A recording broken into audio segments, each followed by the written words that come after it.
Padre, te pedimos, Señor, que tu gracia pueda, Señor, estar sobre mi vida en este día para poder trasladar tu bendita palabra. Que ella sea, Señor, la que tome libertad, Señor, y yo sea solamente un instrumento.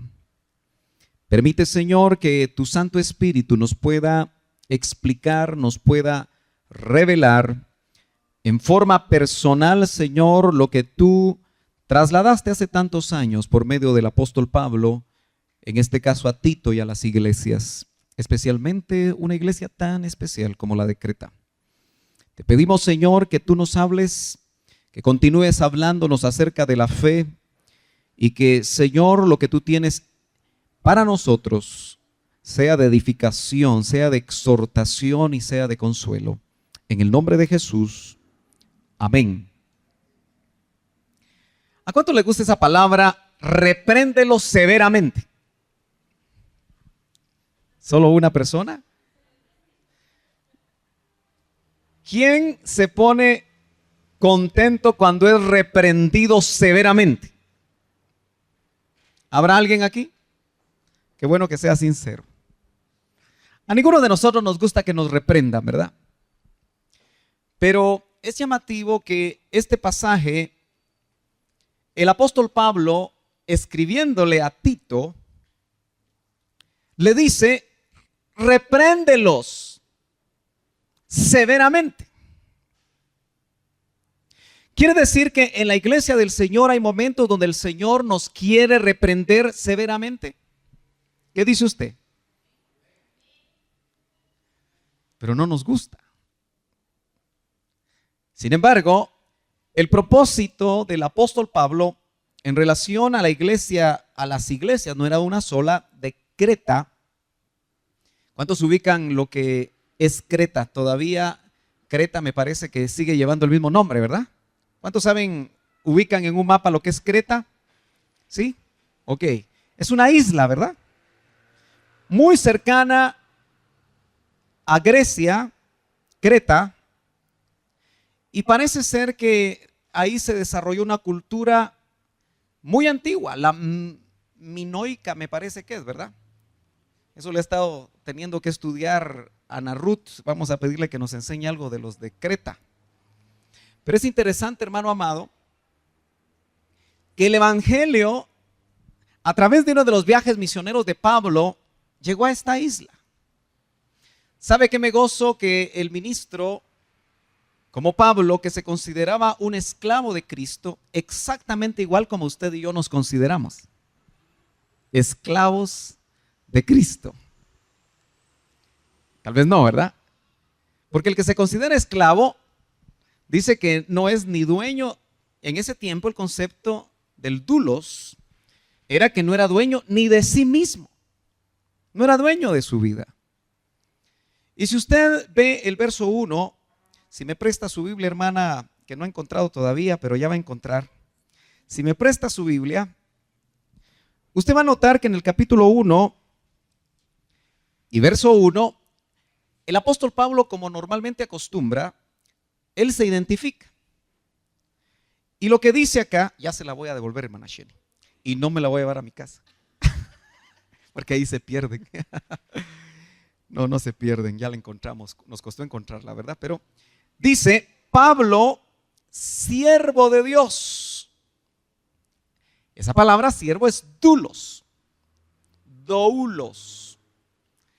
y significa siervo y significa esclavo. Entonces Pablo se consideraba un esclavo de Cristo, pero también sabía que el Señor lo había llamado a ser un apóstol, y dice, y apóstol de Jesucristo, llamado para que mediante la fe, note que la fe está involucrada en todo, ¿verdad? Mediante la fe, por medio de la fe, a través de la fe, los elegidos de Dios. Por un momentito, medite usted si usted cree ser elegido de Dios. ¿Usted se considera elegido de Dios? ¿En serio? ¿Sí? ¿Está seguro? ¿Tiene testimonio del Espíritu que usted es un elegido de Dios? Gloria a Dios, qué bueno, dele un aplauso al Señor. Gloria a Dios. ¿Sabe por qué le pregunto algo tan sencillo? Porque usted puede estar aquí sentado y no considerarse que es elegido. Y fíjese que lo vamos a ver dentro de un momento, pero esta palabra elegido habla de exclusivo. Ese es el concepto original. Elegido. Hay una palabra que dice, muchos son los llamados. ¿Y qué dice después? Pocos los elegidos. ¿Será usted llamado o será usted elegido?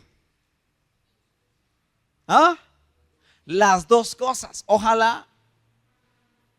Porque dice la Escritura que muchos son los llamados y pocos los elegidos. Eso quiere decir, ya se la voy a dar. Eso quiere decir que el Señor llama a todos, así dice la Biblia. Él anhela que todos procedan al arrepentimiento. Todos, los muchos. Pero pocos son los escogidos. Muchos son salvos, miles, millones. Pero pocos se van a ir con Él o nos vamos a ir con Él, ¿verdad? Pocos. Pocos. Por eso, usted se ha dado cuenta que quizá para muchos de ustedes, el hecho de que esta congregación a veces parece de hule, ¿verdad? A veces no cabe la gente y a veces, como hoy, hay espacios. Y yo en lo personal me pongo a pensar si el Señor está haciendo operaciones en las cuales está dejando que los llamados busquen sus propios anhelos y sus propios deseos y los escogidos empecemos a tener prioridades. Note usted que dice, los elegidos lleguen a conocer la verdadera religión, dice esta versión. ¿Qué versión es esta? La Nueva Versión Internacional. ¿Cómo dice en otra Biblia? ¿Quién trajo Biblia? ¿Cómo dice, hermano, su Biblia? ¿Cuál, hermano? Es el verso número 2. Ah, no, el verso, la parte final del 1. O lea completo el 1. Pablo, siervo de Dios y apóstol de Jesucristo, conforme a la fe de los escogidos de Dios y el conocimiento de la verdad que es según la piedad. Muy bien, que es según la piedad. Aquí le traducen la verdadera religión a la piedad. Me gusta más el término piedad, porque esta ya es una forma de interpretar, pero si nosotros decimos solo la verdadera religión, como lo dice Santiago, nos podemos equivocar porque, hermano amado, lo que estamos buscando es no ser religiosos, ¿verdad? Sino que lo que estamos buscando es vivir conforme a la piedad. ¿Y quién será esa señora llamada Piedad? Algunas les ponen así, ¿verdad? Doña Piedad. ¿Verdad que sí? Pero piedad, cuando trato yo de explicarlo, me tengo que ir rápidamente y voy a tener que ver si me dan mi Biblia. Ahí está mi Biblia, por favor, para no estar molestando. Pero acompáñeme a Primera de Timoteo, capítulo 3 y verso 16. Capítulo 3, verso 16 de la primera epístola a Timoteo.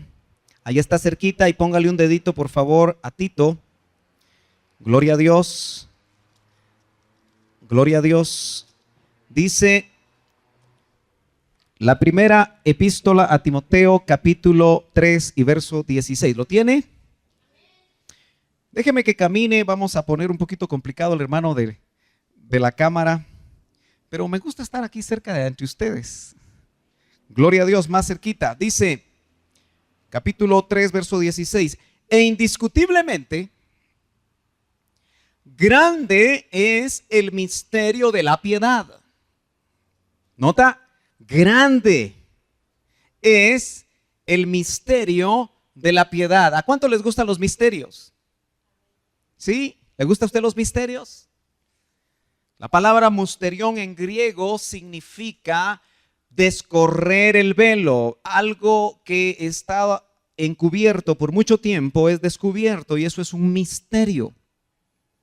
Y dice que es grande ese misterio de la piedad. Pero mire cómo lo resume el apóstol Pablo. Dice, él, ¿está con minúsculas o está con mayúsculas? ¿A quién se refiere él?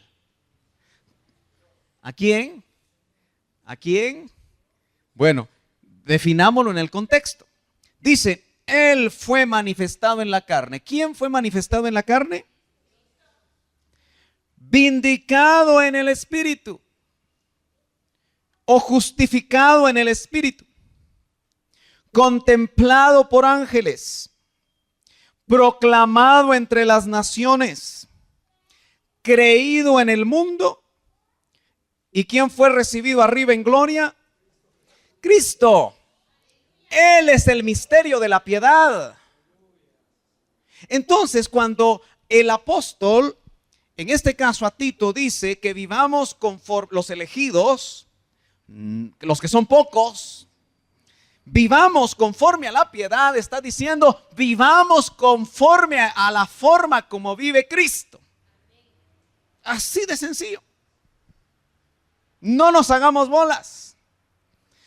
Por eso los muchos son llamados, pero deciden no vivir como Cristo, conforme a la piedad. Es decir, no son píos. Mi mamá me llevaba a mí al mercado central. Qué rico es comer en el mercado central, ¿verdad? Aunque te puedes llenar de amebas, como lo hizo una vez Yadira cuando estaba embarazada.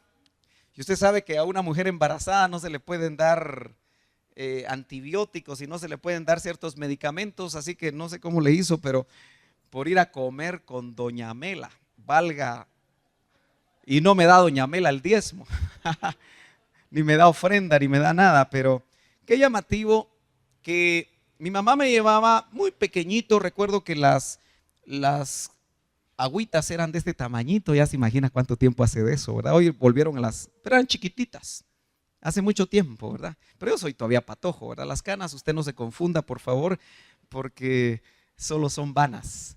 Pero recuerdo que siempre después de terminar de comer, había un pastelito que se llamaba pío. Yo no lo estoy hablando de ese pío. ¿Cuántos conocen los píos? No me van a decir que yo soy tan viejo y usted no conoce los píos. No eran de nuestro tiempo, dice. ¿Cómo va a ser eso? Son unas cositas redonditas llenas de manjar. ¿Verdad que sí, mi hermana? Usted me ayuda. Aleluya. Gloria a Dios. Por un momento me sentí viejo, pero no soy viejo. Yo digo que todavía existen los píos, ¿verdad? No, yo no le estoy hablando de esos pasteles. Le estoy hablando que el que es pío es el que ha decidido vivir como Cristo. Hermano amado, ese es el fin nuestro. Esa es la meta. Por eso, fíjese que yo le quiero compartir a usted sobre la fe, el tema sanos en la fe. Pero para eso parece ser que nos tienen que reprender severamente para llegar a ser sanos en la fe. Ojalá que usted y yo estemos pensando en todo el mensaje. Esto es para el que no vino. Esto es para fulanita. Esto es para sutanita. Ojalá, porque usted tiene el testimonio que no necesita ser reprendido severamente. Sin embargo, yo creo que si el Espíritu nos reprende, nosotros necesitamos, hermano amado, estar convencidos que es el Espíritu el que nos está reprendiendo y qué es lo que Él quiere reprender y por qué lo quiere hacer en nuestras vidas. Acuérdese que el propósito es que los ecleptos. ¿Y qué es eso, hermano? La palabra eclepto en griego es los elegidos, los escogidos. Así que usted y yo, si somos escogidos, somos ecleptos. Todo lo que vamos a hacer va a ser ecléptico. Tal vez por esa razón surge ese término, porque somos especiales, hermano amado. Los escogidos, los electos. Fíjese que me gusta que una de las traducciones de favorito, o mejor dicho, de eclepto es favorito. ¿Usted se siente favorito de Dios? ¿Segura? ¿Seguro? ¿Y entonces por qué esa cara? Porque el que es favorito de Dios realmente tiene que sentirse gozoso. Y dice, ahí en el verso 1, dice, la fe de los favoritos. La fe de los escogidos. La fe de los selectos. Yo creo que nuestra fe hoy más que nunca se tiene que empezar a notar. ¿No cree? ¿Cuántos estarán a esta hora bien sentados frente a una televisión esperando el tercer partido de hoy? Y asústese porque más de alguno de los que viene acá debe estar ya con su agüita esperando el partido, como que si no hubiera reprise. ¿No cree usted que en estos tiempos hasta en esas cosas a nosotros nos prueban la fe? Porque necesitamos tener una fe que nos pueda indicar a nosotros que la alegría pasajera, el solaz y el esparcimiento pasajero de un partido de fútbol no es comparable con venir y adorar a Dios. Amén, hermanos. Venir y orarle al Señor, venir y adorarlo y venir y escuchar su palabra. Porque hay una fe de los escogidos, de los favoritos. Es interesante que dice la versión, y donde dejé mi Biblia, voy a tener que regresar por mi Biblia. Gracias. Note usted que en el verso 1 también dice que los elegidos son para que alcancen ¿qué? ¿Qué van a alcanzar estos elegidos? A conocer la verdadera, que dice piedad. Yo lo leo en esta Biblia que es versión Las Américas, dice, conforme a la fe de los que escogidos de Dios y al pleno conocimiento de la verdad. ¿Cuántos aquí anhelan el pleno conocimiento de la verdad? Fíjese que yo lo anhelo. El pastor que tuve por tantos años, y muchos de ustedes también lo tuvieron, era un buscador de la verdad. Y si usted no es un buscador de la verdad, entonces no la va a tener, así de sencillo. Pero si usted quiere el pleno conocimiento, fíjese que los gnósticos de los tiempos de Cristo, ellos usaban una palabra para hablar de pleno que era pleroma. Y la mayoría de ellos buscaban de una manera un poquito rara en todas las religiones de su tiempo. Y los griegos eran personas muy inteligentes. Todos aquellos que han estudiado filosofía griega se van a dar cuenta que es bien difícil entender a los griegos, a los presocráticos, socráticos, a los aristotélicos, a los platónicos. Y cuando uno estudia eso, porque los que han sacado bachillerato saben que hay que estudiar filosofía. Y filosofía es filosofía. Sofía. También no es otra señora que se llame Sofía, sino que filos es amor y Sofía es conocimiento. Así que filosofía es amor al conocimiento. Los griegos amaban el conocimiento. Y dentro de las iglesias cristianas hay muchos griegos que aman el conocimiento, pero no siempre lo ponemos por obra.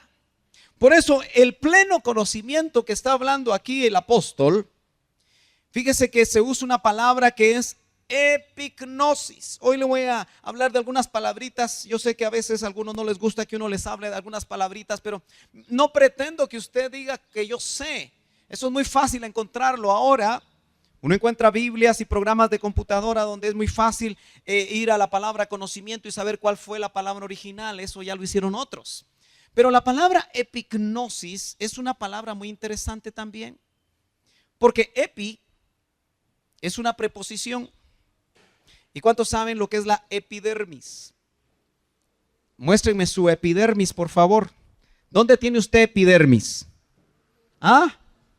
En todo el cuerpo usted está rodeado de epidermis. Entonces, ¿qué significa la palabra epi? La preposición griega epi. Alrededor, alrededor, sí, completo. Sí, me está siguiendo el concepto. Epi. En todas las partes del cuerpo hay dermis. ¿Estamos de acuerdo? Cuando decimos epignosis, estamos hablando que gnosis es conocimiento también. Usted sabe que hay movimientos gnósticos, gnosis. Dice, voy a ir a la reunión de los gnósticos, me anhelo la gnosis, dicen algunos, ¿verdad? Solo que es una G con después una N, ¿verdad? ¿Qué será entonces epignosis? Es todo el conocimiento. Dios nos quiere a nosotros, los elegidos, los favoritos de Él, llevarnos al pleno conocimiento. Y Efesios capítulo 4, usted lo conoce de memoria, dice, y a unos constituyó apóstoles, profetas, evangelistas, pastores y maestros, a fin de perfeccionar a los santos, para llevarlos a la estatura del varón perfecto y al pleno conocimiento. Otra vez está la palabra epignosis ahí. El trabajo de los 5 ministerios, hermano amado, no es hacerse famosos.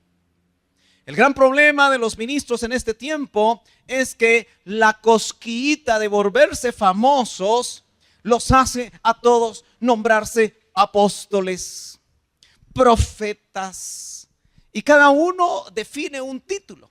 Ni siquiera esperan que alguien reconozca esa función dentro de su ministerio, sino que se aceleran mucho, ¿no? He conocido personas que cuando le dan a uno la tarjeta, ponen ahí el nombre y dice apóstol, profeta, evangelista, pastor y maestro. Alá, digo yo, qué bárbaro. Qué bárbaro este hombre. Y cuando empiezo a platicar con él o tengo algún tipo de relación, digo, bueno, tal vez ni a diácono llega, pero al fin y al cabo el papel aguanta con todo. Pero el trabajo de los 5 ministerios genuinos llamados por Dios, ¿sabe cuál es? Llevarlo a usted y llevarme a mí a la epignosis, al pleno conocimiento, a que tengamos realmente la mente de Cristo. Ese es el trabajo. Yo no sé si usted alguna vez se ha logrado visualizar qué va a significar realmente pasar de esta vida a la otra. Yo creo que muchos de nosotros, como todavía no hemos perdido el temor a la muerte, porque yo no creo que no haya alguien aquí que no tiemble cuando le ponen una pistola y le dicen el celular. ¿Verdad que sí? Todavía hay temor a la muerte. ¿Y sabe por qué hay temor a la muerte? Porque todavía hay pecado. ¿Verdad que sí? Y el pecado es el que hace que nosotros tengamos todavía temor a la muerte. Pero hermano amado, pasar de esta dimensión a la otra va a significar que la mente de Cristo va a estar totalmente desarrollada en nosotros, hermano amado. Eso debe ser algo maravilloso. Pero mientras eso se da, Él nos quiere por medio de la fe de los escogidos, de los ecleptos, de los favoritos de Dios, nos quiere llevar al pleno conocimiento. Y termina el verso 1 diciendo que es según Cristo. Según la piedad. La piedad no es un concepto. La piedad no son un cúmulo de conocimientos. La piedad es una persona que vino a la tierra a mostrar cómo hay que vivir. Entonces, hermano, al fin y al cabo, ¿por qué nos hacemos tantas bolas? Si lo que realmente Cristo espera que nosotros hagamos es imitarlo. ¿Qué edad tiene tu hijo Billy? 3 años y medio. ¿Cómo se llama? Philip. Recuérdame el nombre. Philip. ¿A Philip le gustará imitarte, Billy? ¿En qué te imita? Llega a tu negocio o llega ahí donde tú trabajas y quisiera vender como tú vendes o hablar como las cosas que tú haces.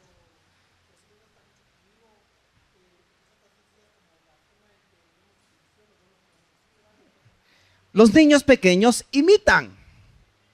¿Por qué cree que el Señor espera que nosotros seamos niños? Porque cuando nos ponemos adultos, nos ponemos feos. Si somos hijos de Dios, Si la meta es imitar a Cristo, ¿qué es lo único que usted tiene que hacer cuando sabe algo más acerca de Cristo? Pedirle al Espíritu Santo que le dé la capacidad interna y el poder para imitar a su papá. La única cosa que nosotros no tenemos que imitar a Cristo es en morir en una cruz.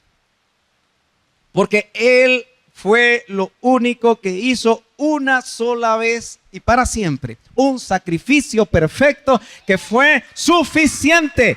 Ninguno de nosotros tiene que ir a una cruz a morir, porque Él ya murió.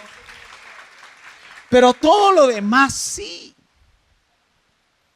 Y cuando digo todo lo demás, eso engloba la piedad, pero note, es una persona.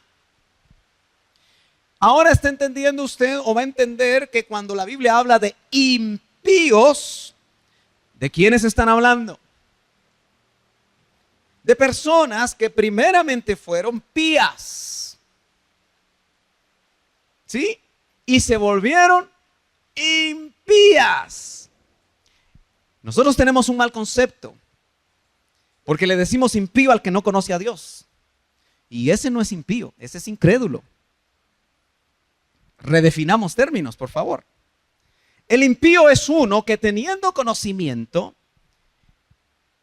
y empezó a caminar como pío, como Cristo actúa, como Cristo se mueve, decidió un día que no valía la pena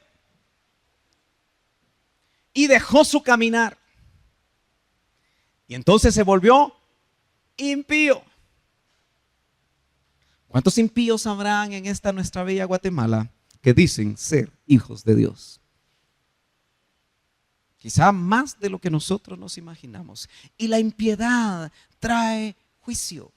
La impiedad trae, hermano amado, de parte del Señor, disciplina. Trae chicote. Yo recuerdo que mi tío, yo viví con mi abuelita y mi tío cuando yo tenía aproximadamente unos 5, 6, 7 años, por ahí.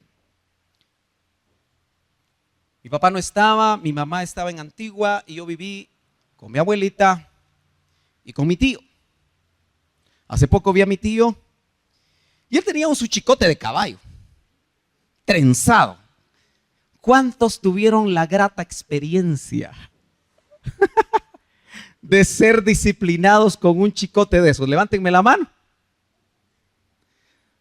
De lo que se perdieron, mucha.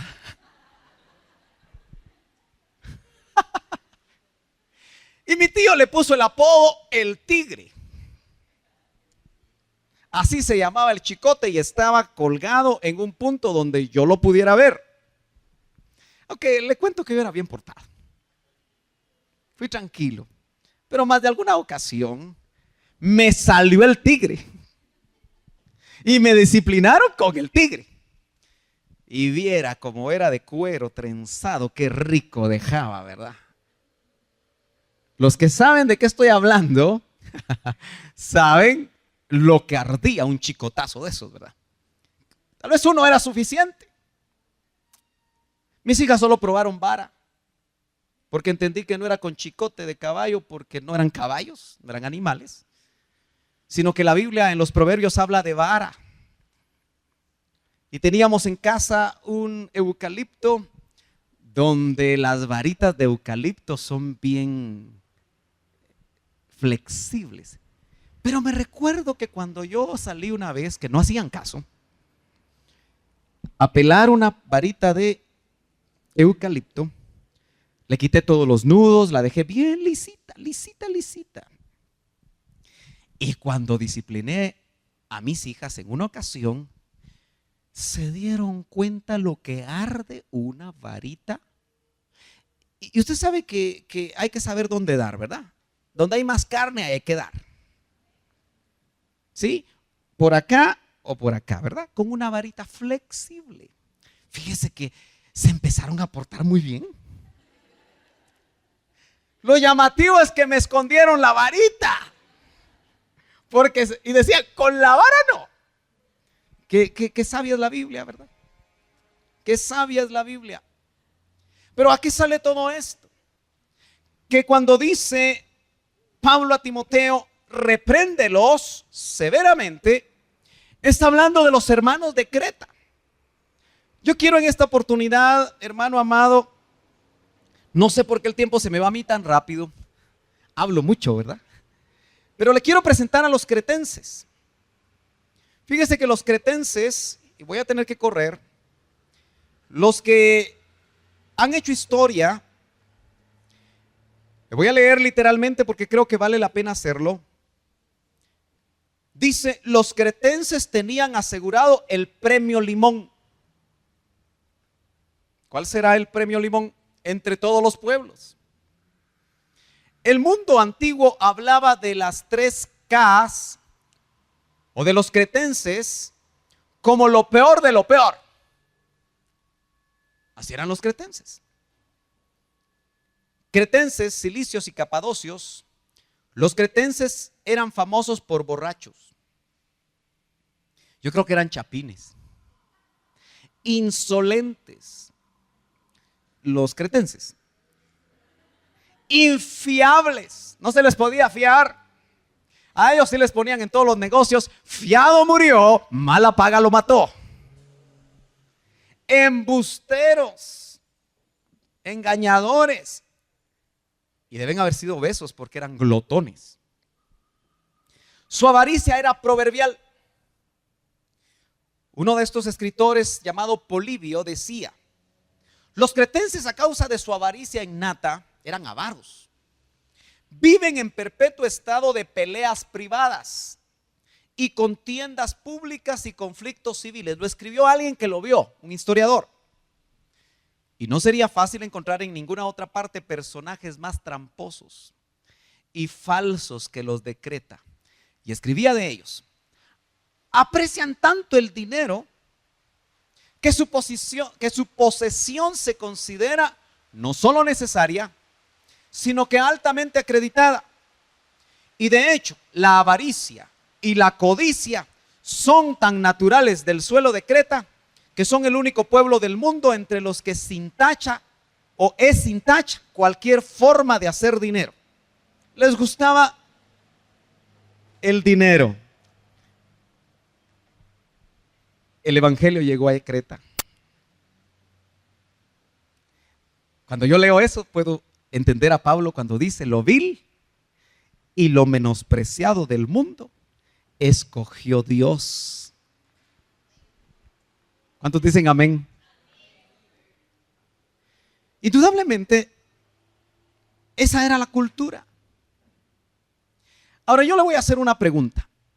Y yo espero que usted la medite y que no se apresure a responderla. Cuando uno nace de nuevo y los cretenses, un número de ellos, cuando Pablo les visitó y les llevó el evangelio, se convirtieron, nacieron de nuevo. ¿Pero usted cree que de la noche a la mañana dejaron las borracheras? Tal vez algunos. ¿Usted cree que dejaron de engañar de la noche a la mañana? ¿Usted cree que cambiaron totalmente y empezaron a vivir en la piedad? No. Entonces, hermano amado, esa pequeña iglesita de Creta, bueno, no era una, habían muchas porque Pablo manda a Tito a que ponga ancianos. Entonces ya se había desarrollado la iglesia de Cristo. Pero ¿cree usted que habían problemas? ¿Cree usted que como en esos tiempos se vendían carretas? ¿Cree usted que un hermano de Creta a otro hermano de Creta le vendía una carreta que estaba apolillada y solo la tapaba y la cubría para que no se diera cuenta que la primera vez que la cargara se desfundaba la pobre carreta? ¿Cree usted que pasaba? Hoy se venden carros entre hermanos. Espero que aquí no haya nadie que se va a sentir aludido. Pero ¿será que ha notado usted que hay hermanos que hacen mucho dinero trayendo carros de Estados Unidos? Yo conozco hermanos que hacen mucha plata trayendo carros de Estados Unidos. Algunos lo saben por internet. Yo todavía no entiendo cómo pueden traer un carro por internet sin conocer su motor, sin saber cómo están las piezas, sin saber si estuvo en área de nieve y si está todo picado, pero igual es un negocio. Y como el make-up que se le puede hacer a un vehículo es muy fácil de hacer tapándole todas las cosas que se pueda, yo a veces, usted sabe que tengo gente trabajando conmigo en el área del metal, y a veces cuando algo está mal me dicen, echémosle masía, me dicen. Todo el mundo arregla las cosas echándole masía, es decir, cubriendo, pero no están vendiendo algo de buena calidad. ¿Ya cuánto les ha pasado, hermano amado, que cuando compra su vehículo y usted usó 10 años de sus ahorros para comprar su carrito y de repente usted le dice, hermano, pero el carro está bien? Sí, hermano, a toda prueba. Pero mire, hermano, ¿usted sabe que a veces hacen ciertos menjurjes para que un motor dure 3 meses? Y a los 3 meses el hermanito que echó todos sus ahorros y que le compró el carro a otro hermano, se encuentra con que el hermano es un buen ejemplo de un cretense, engañador. ¿No le ha pasado a usted eso? Gloria a Dios que no, ¿verdad? Es que no tengo carro, hermano, por eso nunca me ha pasado. Pero dentro de la iglesia del Señor, una de las cosas que yo quiero hablarle acerca de la fe es que ser sano en la fe es ser vertical, como lo fue Jesús. Es hacer negocios sanos. O sea, usted recuerda aquel dicho que dice, cuerpo sano, mente sana es, ¿verdad? En cuerpo sano. Así dice, ¿verdad? Eso quiere decir que el que es sano en la fe, todo lo que hace lo hace bien. ¿Usted cree que un estudiante sano en la fe copia en los exámenes? ¿Aló? ¿Hace chivos? ¿Cuántos aquí sinceramente me quieren informar a mí si alguna vez hicieron un chivo? Allá se siente orgulloso el hermano que levantó la mano allá, no, ¿verdad? No se haga. ¿Cuántos más alguna vez, aunque sea una vez, hicieron chivo y trataron de engañar? Levanten la mano, hombre. ¡Ay, Dios! Hay mucha tentación para hacer chivos, ¿verdad? Y eso es un engaño.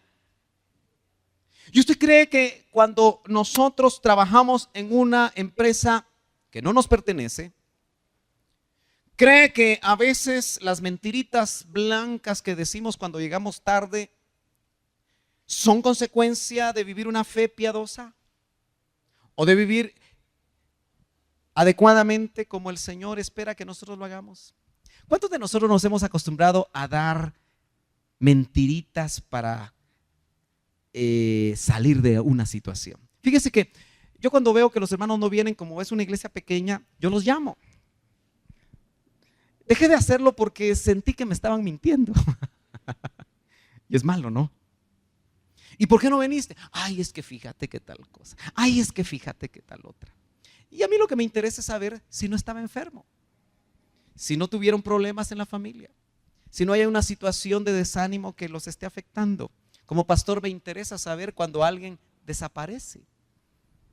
Yo veo personas acá que vienen y dejan de venir y entonces me interesa saber qué pasó. ¿Me entiende? Pero muchas veces cuando nosotros dejamos de venir a la iglesia porque vamos a hacer algo que consideramos que no es tan importante, pero que tenemos ganas de hacerlo, preferimos mentir. Pero eso no es conforme a la fe, que es conforme a la piedad, la fe de los escogidos. Pero ¿ya se dio cuenta usted cómo eran los cretenses? Me imagino que en todo eso usted no se siente identificado y me alegro por eso. Dice que eran engañadores. Tan notorios eran los cretenses que los griegos inventaron el verbo creticén. Hasta los griegos les inventaron un verbo a los cretenses, que venía de el término creta y significaba mentir y engañar. Y tenían un refrán: creticen pros creta, cretizar contra un cretense, que quería decir oponer mentiras con mentiras, como el diamante se corta con el diamante. O sea que cretizar era mentir como mentían los cretenses. Imagínense qué hermanitos esos. Gracias a Dios que nosotros nunca mentimos, ¿verdad, hermanos amados? Gracias a Dios que nosotros siempre buscamos no mentir. Fíjese que es interesante darnos cuenta, si regresamos a los primeros versos, precisamente en el verso número 2, o mejor dicho, verso número 4, dice el apóstol Pablo refiriéndose a Tito, a Tito, verdadero hijo en la común fe. ¿Será que Pablo tenía falsos hijos?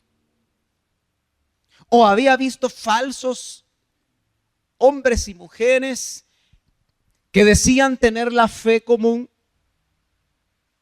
Y que por eso le dice a Tito, verdadero hijo en la fe. Ahí sí no me vaya a contestar, pero ¿cómo se siente usted? ¿Verdadero hijo en la fe? ¿Qué será ser verdadero hijo en la fe? Si el padre espiritual de Tito era Pablo, Tito tenía que chequear cómo actuaba Pablo. Porque así como actuaba su padre espiritual, que en este caso era Pablo, para merecer que le dijeran verdadero hijo en la fe, tenía que actuar como Pablo. Y Pablo se atrevía a decir lo que la mayoría de ministros no decimos: imítenme a mí en lo que yo imito a Cristo. Pablo sí se atrevía a decir eso. ¿Y por qué cree usted que Pablo se animaba a decir eso? Sencillamente porque Pablo había estado dispuesto, hermano amado, a vivir conforme a como Cristo vivía. Gloria a Dios. Tal vez los varones nos ayudan si están abiertas algunas ventanitas. Gloria a Dios, no pierda la atención, ya las van a cerrar. Pero óigame, Pablo decía: imítenme a mí. Yo no estoy muy seguro si les puedo decir a mis hijas, imítenme a mí, porque yo creo que ellas encontrarían muchas cositas que no estarían dispuestas a imitarme a mí. ¿Verdad, patojas? Solo se ríen. Sí les voy a dar para su domingo, hombre. Pero ¿cuántos de sus hijos, hermanos amados, usted tendría toda la solvencia para decirle a sus hijos, imítenme a mí en lo que yo imito a Cristo? ¿Cuántos aquí se sienten solventes? Está complicado, ¿verdad? Porque el cobre se nos sale en la casa, ¿verdad? La verdadera manera de actuar generalmente surge en la casa. Es ahí donde nosotros somos honestos. Y a veces no siempre, ¿verdad? A veces podemos escondernos en las casas, aún en los lugares de las casas, para no ser honestos con la esposa o con los hijos. Pero el Señor está llamando a los hijos de Dios para que, independientemente de aquello que aprendieron a vivir en el mundo, nosotros, si es necesario ser reprendidos severamente, aprendamos a tener una fe sana. A estas alturas, ¿qué será tener una fe sana? Veámoslo rápidamente en algunos pasajes que nosotros vemos de Tito. Dicho sea de paso, uno ve que el apóstol, en varios pasajes, como en el verso número 9, siempre, solo que en este caso, siempre de Tito, capítulo 1, verso 9, dice: reteniendo la palabra fiel, que es conforme a la enseñanza, para que sea capaz también de exhortar con sana doctrina. ¿Será que una sana fe produce una sana doctrina? Amén. ¿Se acuerda que a Timoteo, Pablo también le dijo: Timothy? Suena mejor así, ¿verdad? Timoteo, ten cuidado de ti mismo y de la doctrina. Si una sana fe produce una sana doctrina, ¿O será que una sana doctrina produce una sana fe? ¿Qué empezó primero? ¿El huevo o la gallina? Bueno, no lo dilucidemos hoy. Lo cierto es que así como una sana fe, que es conforme a la piedad, que es conforme a la vida de Cristo vimos, Él nos vino a dar ejemplo, la sana doctrina, hermano amado, también es la vida misma. El verso, debemos entenderlo, ten cuidado de la doctrina, no separando que la doctrina es un conjunto de conocimientos que da una denominación o una iglesia o una organización cristiana, sino que la doctrina, cuando le dice ten cuidado de la doctrina, ten cuidado de ti mismo y de la doctrina, Pablo está uniendo las dos cosas.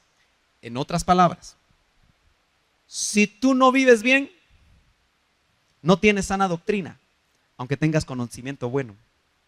¿Me está entendiendo? No es suficiente con conocer, hermano amado, se lo he dicho a muchas personas, la doctrina Elim, que nosotros hemos considerado una sana doctrina. Para otros es herejía, pero para nosotros ha sido una sana doctrina. Amén. ¿O ya se durmió?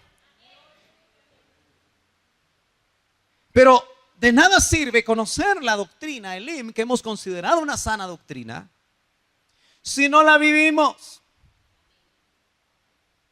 ¿Cuántos dicen amén? De nada sirve. Nos quedamos con conocimiento, nos quedamos con enseñanza, pero no vivimos conforme a ella.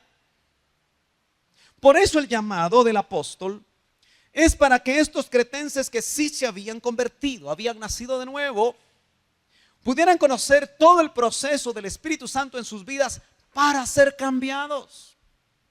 Y por fin, paso a paso, pudieran en un proceso vivir como vive Cristo.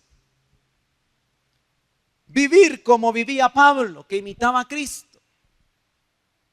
Entonces, vemos nosotros que dice, hay una versión que me gustó mucho y la puse por acá. Y dice esta versión, son requisitos de los ancianos. No lo vamos a leer porque no es el tema. Pero dentro de los requisitos de los ancianos, que yo creo que es requisito para todo aquel que realmente anhele servir al Señor, me gusta lo que dice esta versión, dice, debe ser adicto. ¿A qué, hermano? ¿A qué? ¿A qué? ¿A qué? Adicto a la doctrina auténtica. Me gusta eso. Adicto no al cigarro, no al alcohol.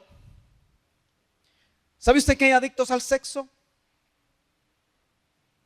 Adictos a la glotonería. Hay muchas adicciones. Y las adicciones lo que hacen es que esclavizan.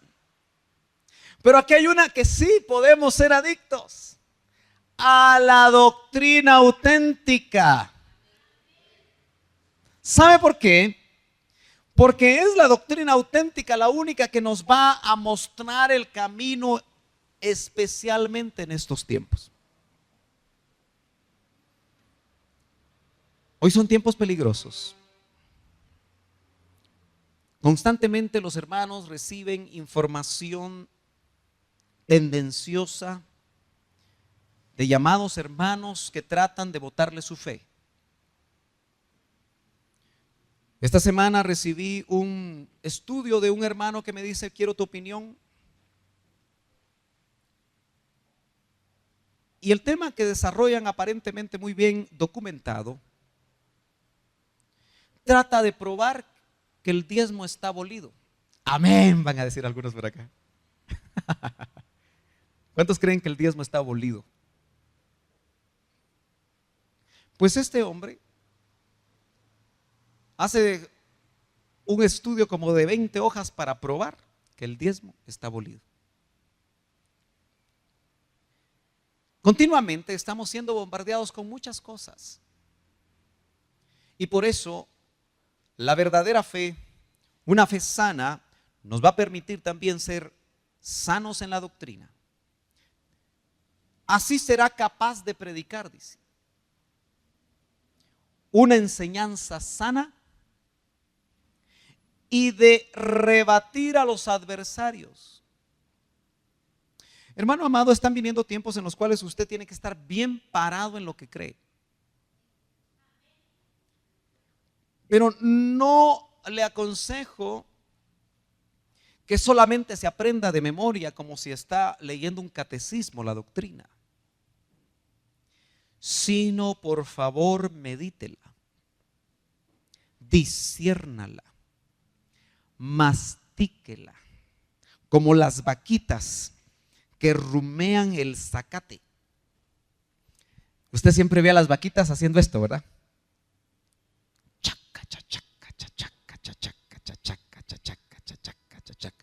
Y dicen que lo pasa, el bolo alimenticio lo pasa a uno de los estómagos. Y como que ahí lo trabajan y como que lo regresan. Yo no soy veterinario, pero dice que lo regresan. Y luego lo pasa a otro estómago y otro estómago, hasta que totalmente la vaquita absorbió su organismo el alimento, que se va a transformar en leche y se va a transformar en un buen steak. Si quiere me invita al final del culto. ¿Verdad que sí? Así tenemos que rumiar la palabra. Hermano amado, por favor, busque meterse por sí mismo en la palabra. Si tiene oportunidad de comprar una copia de este mensaje o de algún otro mensaje, lléveselo a su casa y póngalo. Examíneme si estoy en la sana doctrina. Y si no estoy en algo en la sana doctrina, que usted lo ve en la palabra, platiquémoslo. Pero rumee la palabra, porque va a llegar un momento en el que yo no voy a estar con usted. No me va a poder preguntar. Y va a ser probada su fe, si está en la sana doctrina. Pero yo le estoy tratando de trasladar unos puntitos muy importantes. ¿Qué será sana doctrina? Vida buena.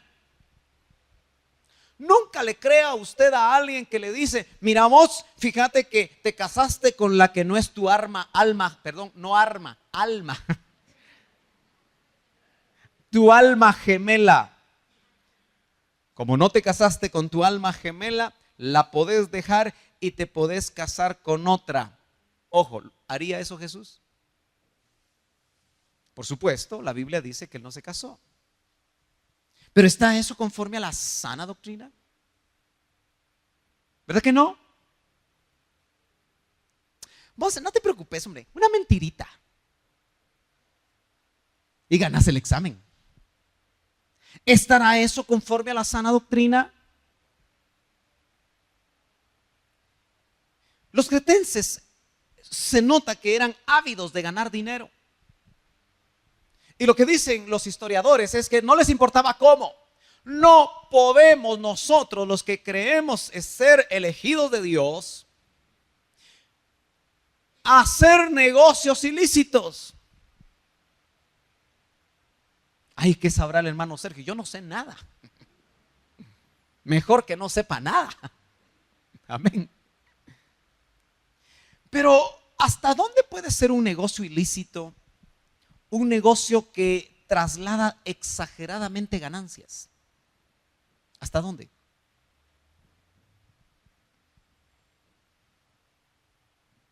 ¿Hasta dónde puedo yo tener un negocio? Por ejemplo, hay hermanos que especulan cuando hay que hacer, por ejemplo, hace poco no había mucho azúcar, ¿verdad? Y rápido le suben al precio del azúcar, ¿verdad? ¿Será lícito que un cristiano le suba el precio del azúcar porque los demás están subiendo el precio del azúcar? ¿Será lícito? No es lícito. Aunque me meto en muchos problemas, pero hay un Espíritu Santo adentro, ¿verdad? Que nos va a decir si lo que estamos haciendo está bien o no está bien. Los jóvenes en estos tiempos, los jóvenes cristianos, hay muchas cosas que les gusta del mundo. Y no solamente a los jóvenes cristianos. ¿Será que su fe sana les ayuda a discernir que lo que están haciendo o decidiendo es realmente agradable a Dios o no? Una fe sana produce una doctrina sana y es un círculo virtuoso. Una doctrina sana también va a producir una fe sana. Pero en algún momento vas a tener que rebatir a los adversarios. Esa palabra se puede traducir como acusar, convencer, redarguir, reprender. En algún momento nos va a tocar reprender a alguien que está dejando la sana doctrina. Ahora fíjese que también aquí en la Escritura nos muestra en el verso 10 que van a haber falsos maestros, falsos ministros. En unos minutos vamos a ver eso rápidamente. Dice, porque hay muchos rebeldes. Estoy en el verso 10 de Tito 1. Habladores vanos y engañadores, especialmente los de la circuncisión. ¿No le parece a usted llamativo, hermano amado, que en estos tiempos hay cristianos que se están circuncidando? Se ponen su sombrerito aquí para que no los identifique rápidamente. Se dejan la barba larga. Empiezan a hacer muchos ritos judíos sin ser judíos.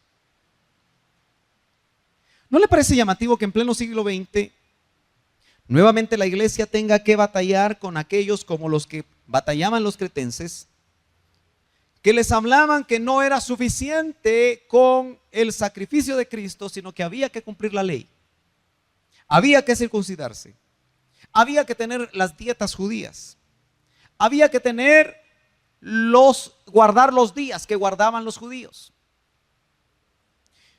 Y dice el verso 11, a quienes es preciso tapar la boca. Tal vez esta es una de las frases más fuertes que uno puede leer en la Biblia de un ministro hacia otro ministro, con instrucciones tan precisas que dice, a quienes es preciso tapar la boca. ¿Sabe qué quiere decir eso? Préstame tu mantilla, Yadi. Espero no salivártela, si me sostienes.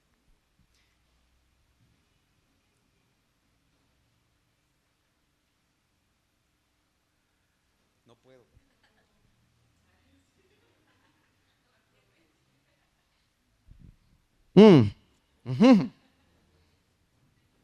Es amordazar, como hacen los secuestradores. Hay que amordazarle la boca, dice Pablo. Me la quito porque aunque me va, mejor me la quito. Es preciso taparle la boca. Ahora, qué fuerte el apóstol, ¿no? Yo creía que ser como Cristo, porque ¿creen ustedes que Pablo estaba imitando a Cristo en ese momento? Hermano amado, eso es revelación. Yo no me lo puedo quitar ni lo puede quitar usted. Tal vez lo puede tachar en la Biblia, pero de todas maneras en otra Biblia está. El celo ministerial de Pablo contra los judaizantes era terrible. Y era el celo de Dios. Porque lo que querían, hermano amado, era sacar a los pequeños conversos que apenas estaban luchando con su vida. Porque note las batallas que tenían ellos. Ellos venían de un mundo. Y probablemente habían tenido algún tipo de religiones que les obligaban a hacer ciertas cosas. Muchas de las religiones eran unas religiones horribles. hasta de ceremonias de tipo sexual. Y venían saliendo de todo eso para que aparecieran otros que supuestamente habían llegado al conocimiento de Dios y les iban a imponer otras cargas. ¿Se acuerda que Pedro dice ahí en Hechos 15? Pedro es muy honesto y dice: varones hermanos, nosotros somos judíos, dice, hablando de lo que estaban pretendiendo hacer los de Jacobo. ¿Por qué vamos a imponer a los gentiles, oiga bien lo que dice, cargas que nosotros no hemos podido sobrellevar siendo judíos? Seamos muy cuidadosos, porque vendrán tiempos en los cuales, hermano amado, van a aparecer personas con un tremendo poder de seducción. Yo lo leo aquí. Dice: a quienes es preciso tapar la boca porque están trastornando familias. Usted tiene que tener mucho cuidado, hermano amado, a quien deja entrar en su casa en estos tiempos. En otra porción paralela dice: no llamen bienvenido, ni le digan bienvenido, ni reciban en su casa aquel que trae otro evangelio. Por eso, hermano amado, cuando usted vea, y me va a entender rapidito, cuando usted vea a alguien que el día domingo, porque solo el domingo salen, solo el domingo salen ellos. Así les dije a las hermanas hoy, parezco uno de ellos, pero no soy. Que dicen ser testigos de algo, y yo no sé testigos de quién son. Pero por favor, hermano amado, no les abra la casa. Hay gente que yo no sé qué piensa y cree saber mucho y le dice: ah, no, yo le voy a hablar a este. Pero llevan otro evangelio. Otros andan con su camisita blanca.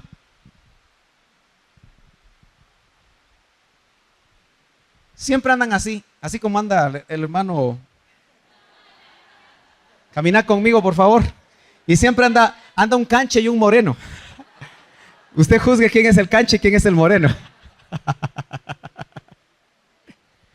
Hermano amado, llevan otro evangelio. Y ojo, un evangelio muy atractivo para los jóvenes. Porque todos sus templos tienen canchas de básquetbol. Todos sus templos tienen buenas instalaciones. Ya quisiéramos uno de esos, ¿verdad? Se mueve mucho dinero. Son dueños de todo un estado en Estados Unidos. Sus templos más famosos les ponen ángeles de oro macizo en la punta de sus obeliscos, que son símbolos paganos babilónicos. No los recibáis en casa, porque trastornan. Yo quiero que usted note que trastornan familias enteras. Yo quiero que usted vea algo. ¿Por qué para Tito y por supuesto para Pablo era tan importante las familias de la iglesia de Creta? Porque una iglesia que no tenga en su mente la claridad que las familias es lo más importante de las congregaciones. Pablo deja estampado en Tito que estos hombres, dice, hay que taparle la boca porque están trastornando familias enteras, enseñando por ganancias deshonestas cosas que no deben. Estos hombres iban de casa en casa. ¿Eso qué indica? Que en el tiempo en el cual se movió el apóstol Pablo, no había templos. ¿Estamos de acuerdo? Por eso iban. ¿Dónde se reunía la iglesia? En las casas. Por eso iban estos falsos ministros a las casas, pero no iban de gratis. y andaban trastornando familias y sacándoles plata. Por eso, hermano amado, todo por el mismo precio. Tenga cuidado a quien deja entrar en la casa y a quien le da usted ofrenda en la casa. Aló, tenga cuidado. Porque estos falsos ministros se mueven por ganancias deshonestas. ¿Lo lee usted ahí? Y como está lloviendo fuerte, podemos seguir un poquito más, ¿verdad? Para que no se moje. Gloria a Dios. Señor, que siga la lluvia, que siga la lluvia. De todas maneras, olvídese del partido. Dice, uno de ellos, su propio profeta, dijo, los cretenses son siempre mentirosos. Imagínense lo que está en la Biblia. Malas bestias.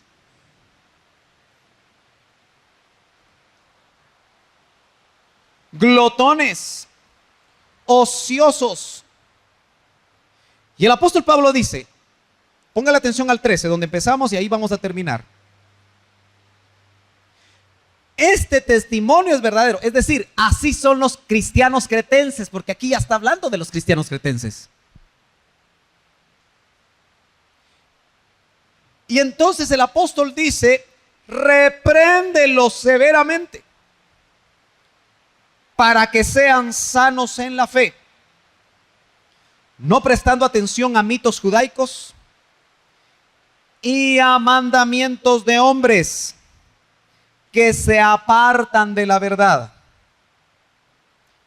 Todas las cosas son puras para los puros, mas para los corrompidos e incrédulos nada es puro, sino que tanto su mente como su conciencia están corrompidas. Profesan conocer a Dios, pero con sus hechos lo niegan, siendo abominables y desobedientes e inútiles para cualquier obra buena. Aprendamos a no negar nuestra fe. Muchos de nosotros no negamos nuestra fe con palabras, sino la negamos con la forma como actuamos. Durante 5 años he estado tratando de decirle a usted, vamos a cumplir 5 años de estar en esta congregación. Y lo que he tratado de decir en estos 5 años es que como discípulos